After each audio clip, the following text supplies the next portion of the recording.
Flights for the Master Chief Collection Season 6 are now slated to begin on this Thursday, February 25th.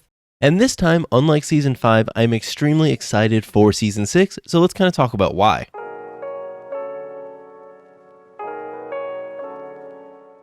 So I'm going to keep this video pretty brief because I'm not a huge fan of diving into these devlogs and talking about them a ton, but I just kind of wanted to give 343 some props.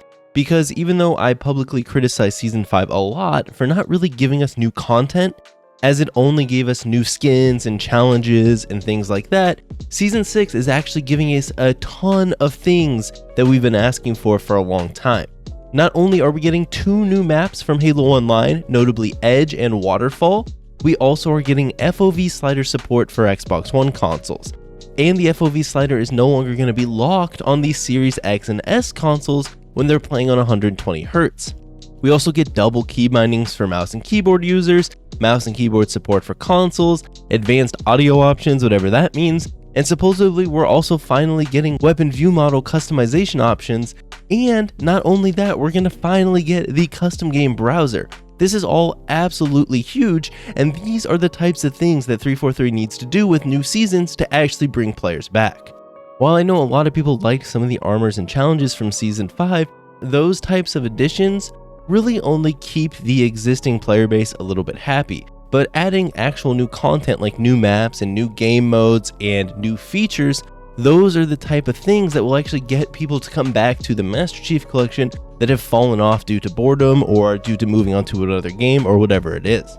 These new maps are going to be absolutely huge. Unfortunately, I never got to play Waterfall back in El Dorado, so I'm not totally sure if that map is any good. And Edge, I'm a little bit skeptical about just because when I played Edge, I felt the map worked a lot better for a sprint Halo game than it does a Halo 3 style Halo game. But I'm totally excited to kind of play on them and check them out. And even if they're not the best maps in the world, we can't pretend that Halo 3 is nothing but banger maps. Just new maps in general will be pretty cool.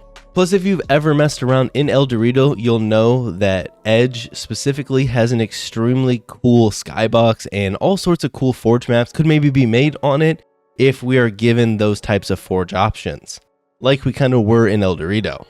The custom game browser is also absolutely huge. I've been talking about that for a long time, so I'm not going to reiterate that too much, but finally, we're going to have a custom game browser, and that's just an absolutely amazing feature for players who like to play custom games and don't necessarily want to have to set up lobbies or join a Discord or use third-party websites that kind of fulfill the same purpose.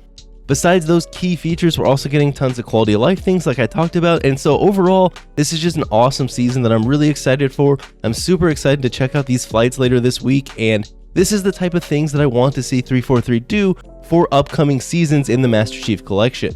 While I'm sure with Season 6 we will still get new skins and armors, etc., you have to bring new actual content with those skins and armors to really get people excited, and that's exactly what they're doing. So as always guys, if you enjoyed the video, you know what to do.